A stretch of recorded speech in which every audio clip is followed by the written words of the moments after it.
Okay, but that's an interesting question about the use of the hip and specifically the double hip motion. Double hip motion, if I go right back to childhood and remembering, I can't remember the teacher's name, but it was Shukokai. And then later I started seeing this thing in Ruelu and seeing it a lot in the more tournament style karate, and that there is this almost a pullback before the push forward with the hip. So that's this style. If I'm talking like a standard punch, the hip pulls this way to release the position and then goes that way to fire the position, okay? So basically, essentially what we're doing is cocking the hip first. So here, rather than pushing the hip or pulling the opposite hip, what we're doing is first letting this relax off and then pulling and pushing the hip. So we're in a sense creating some space to then drive through that, okay? Some people attribute it to Taira Sensei of the Judokan. I actually don't think he uses this method. I mean, some of you guys are on it, you can correct me if I'm wrong, but when I studied with Taira Sensei, he was more, the whole body moves as once, and there wasn't a separation of the hip. It wasn't this separate and then move, separate and then move. His was more a drive off the leg. So the way he explained it to me was like the concept of hake. Hake explained to me was the recoil of a gun. So if my force is going that way, there is a relative force going backwards, right? If I fire a gun, or not a very good gun at least, there is a recoil and it's going that way as the projectile is going forward.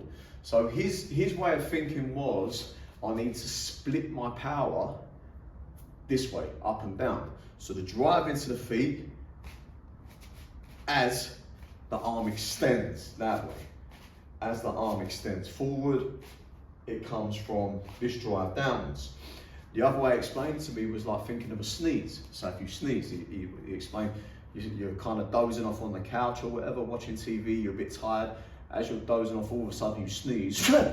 And then you're very lively and awake. Everything's kind of alive and everything is expressed outwards. It's a very yang action happening to the body. So if we look at yin in terms of collapsing, closing in, if we look at yang in terms of expansion, right? So condensing or expanding, two different extremes within the polarity.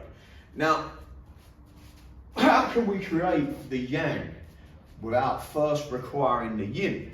So the double hip action, we're talking about creating yin in order to express yang. Yin to express yang. This is the concept of the double hip. I open the hip in order to give me space to fire and close the hip. Now, the thing we are trying to do, this is an example of a gross movement to a smaller movement. In the beginner stages, we will look to exaggerate that movement. I will look to open the hip and then create a whip by taking out the hand behind. I start to turn that hip, it creates a pull on here. So in a sense, what we're doing is stretching the bowstring and then releasing the arrow.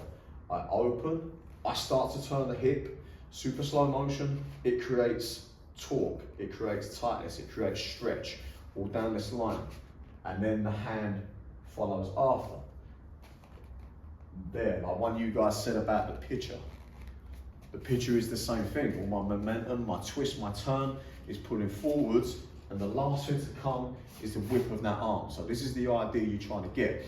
Now that's the beginning gross stages of it. With classical martial arts, all the time we're trying to think of refinement. So we'll start with something big. Miyagi Sensei described it as sharpening a pencil. You start with a pencil, which is kind of like this lump, and then gradually take big cuts to now refine it into a semblance of a point. Now we take finer cuts to now get it to a fine point.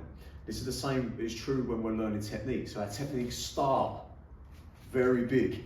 Everything we do is massive. And then over time, this becomes very small, so that your Gedan Barai, for example, we learn in Geksai, we do this big movement. That's in your Tensho right here. This is your Gedan Barai. So when we've done this one here, that is your Gedan Barai. This is our Jodanoke. Yeah? This is our Chudanoke. This is also our Chudanoke. This part here, as we come here, this is the cover for our block. That. When we do that outside, Chudanoke, this, same thing. Jodanoke, there. here, this dropping, same. It's the preparatory position for my Jodan Oke. So we take these big, gross movements. Again, Geksai, it starts this way, right? We do our big get up, right? Open the hip, we fire and get the Gyaku ski. Over time, we don't take the hip back. We just create hake. We explode. And this training comes from our Sanchin. So the more connected we can get to Sanchin, the more we can create that feeling of hake, that feeling of separation, of opposite motion, of condensing to expanding, of yin to yang. Once we can collect those feelings, sharpen the pencil to get to a fine point, well then what we'll see is actually these big movements, we're just training apparatus to get to a more refined style, which you'll find in the Chinese systems, by the way. All the 5 ancestors, you see the monkey style, where they're blocking even with the 2 fingers. This is some stuff Ko told me as well about when you train with the sai. It's not even necessarily that you're training with the sai, it's the attributes it's getting you of the wrist and the fingers, so that we have our blocks become at the extremities, which is what our Sanchin and our Tensho is about. It becomes less about what we're doing with our forearms and frames. So now we have a long range system using fingers and palms, like we're talking about in the clinch of hands on hands at the moment. We've gone from this gross short range forearms, creating frames, creating wedges, which is our basic blocks.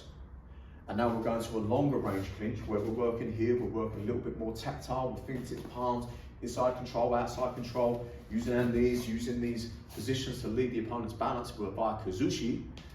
But this is a refinement of what we've done in our more gross movements, and that's Goju-Ryu as a whole, big to small. Once it becomes small, it becomes unrecognizable as Goju-Ryu, should we say. So this is part of returning to the void, okay? Anyway, there's a lot of information there. Dive through all this, and I'll welcome any questions on this subject, because it's one that we can really go off on a lot of different angles.